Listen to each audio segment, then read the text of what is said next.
আসসালামু আলাইকুম। সবাইকে স্বাগত জানাচ্ছি আজকের একটা নতুন রেসিপি দেখার জন্য। আজকের রেসিপি মলা শুটকি ভর্তা। গরম ভাতের সাথে এই ভর্তা খেতে অসাধারণ লাগে। সহজভাবেই কিভাবে এই ভর্তাটা করবেন এবং এর পরিষ্কার পদ্ধতিটাও আমি এই ভিডিওর মাধ্যমে আপনাদেরকে দেখিয়ে দিব। আশা করি ভালো লাগবে। এখানে আমি মলা শুটকি নিয়েছি। অনেকের কাছে শুটকি মাছ পরিষ্কার করাটা একটু কঠিন মনে হয়। আমি আজকে যে প্রসেসে পরিষ্কার করে দেখাবো, এরপর থেকে আপনাদের কাছে শুটকি মাছ পরিষ্কার করাটা আর কোনো ব্যাপারই হবে না। প্রথমে ফুটন্ত গরম পানি শুটকি মাছের ভিতরে দিয়ে দিবেন এবং 15 মিনিটের মতো শুটকি মাছটা গরম পানির ভিতরে একটা ঢাকনা দিয়ে ঢেকে রেখে দিবেন। চলে আসলাম 15 মিনিট পর। দেখতেই পাচ্ছেন পানির কালারটা চেঞ্জ হয়ে গেছে। গরম পানিতে ভিজিয়ে রাখার ফলে শুটকি মাছের গায়ে যে ময়লা থাকে সেটা গরম পানির সাথে মিশে গেছে। এখন খুব সহজেই হাতের সাহায্যে আপনারা শুটকি মাছগুলো পরিষ্কার করতে পারবেন। গরম পানি থেকে তুলে শুটকি মাছের মাথার দিকটা টান দিলে খুব সহজেই ছিঁড়ে যাবে এবং পেটের দিকটাও খুব ভালো করে হাতের সাহায্যে পরিষ্কার করে নিতে পারবেন। পানিটা গরম থাকে, সেজন্য আপনারা এখানে পানিটা ফেলে দিয়ে ঠান্ডা পানি নিয়ে খুব ভালো করে সমস্ত মাছগুলো পরিষ্কার করে নেবেন।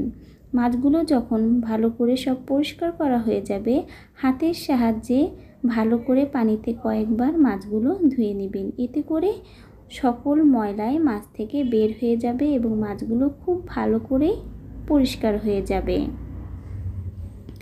মাছগুলো আমি পরিষ্কার করে ধুয়ে নিয়ে আসলাম। দেখতেই পাচ্ছেন মাছগুলো কতটা সুন্দরভাবে পরিষ্কার হয়েছে। কোনো ধরনেরই ময়লা নাই শুটকিতে।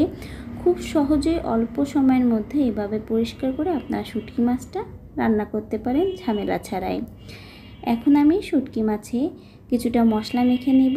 প্রথমেই দিয়ে দিয়েছি আদা বাটা, পেঁয়াজ রসুন বাটা, গোটা চিড়ে দেওয়া রসুন, স্বাদমতো লবণ, হলুদ, কিছুটা ভাজা জিরা গুঁড়া। এখানে আপনারা চাইলে শুকনা ঝালটাও দিতে পারেন, আমি দেইনি। ভালো করে মেখে একটা কড়াইতে তেল গরম করে মশলা মাখা শুটকি মাছগুলো অল্প আঁচে ভেজে নিব। এতে করে শুটকি মাছ থেকে আর কোনোরূপ গন্ধ আসবে না, আর খেতেও খুব সুস্বাদু হবে। সময় নিয়ে ঢাকনা দিয়ে শুটকি মাছগুলো ভেজে নেবেন। ভিডিওটা দেখতে দেখতে যদি আপনাদের কাছে ভালো লেগে থাকে অবশ্যই কিন্তু ভিডিওটা লাইক করবেন। বেশি ভালো লাগলে ভিডিওটা শেয়ার করে দিতে পারেন পরিবার ও বন্ধুদের কাছে। ভালো করে ভেজে নিচ্ছি।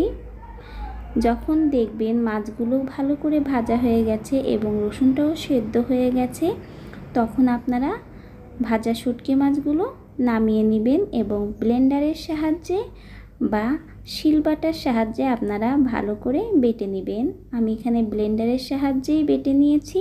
দেখুন কতটা সুন্দরভাবে আমার বাটা হয়ে গেছে কোনো ঝামেলা ছাড়াই। আমার এই ভর্তার ভিডিওটা যদি ভালো লাগে তাহলে আপনারাও বাসায় করে দেখতে পারবেন। ইনশাআল্লাহ খেতে খারাপ লাগবে না। এখন আমি গোটা কয়েক শুকনা ঝাল ভেজে নিব ভর্তা করার জন্য এবং সাথে কিছুটা পেঁয়াজ এবং ধনিয়া পাতাও ভেজে নিব। নতুন যারা ভিডিও দেখছেন তাদের কাছে ভিডিওটা ভালো লাগলে অবশ্যই লাইক করতে পারেন। আমার চ্যানেলটাকে পছন্দ হলে সাবস্ক্রাইব করে পাশে থাকতে পারেন। এখন সব কিছু নিয়ে আসলাম আমি ভর্তা করার জন্য। শুকনা ঝালটা আমি আগেই গরম থাকতে থাকতে গুঁড়া করে নিয়েছি।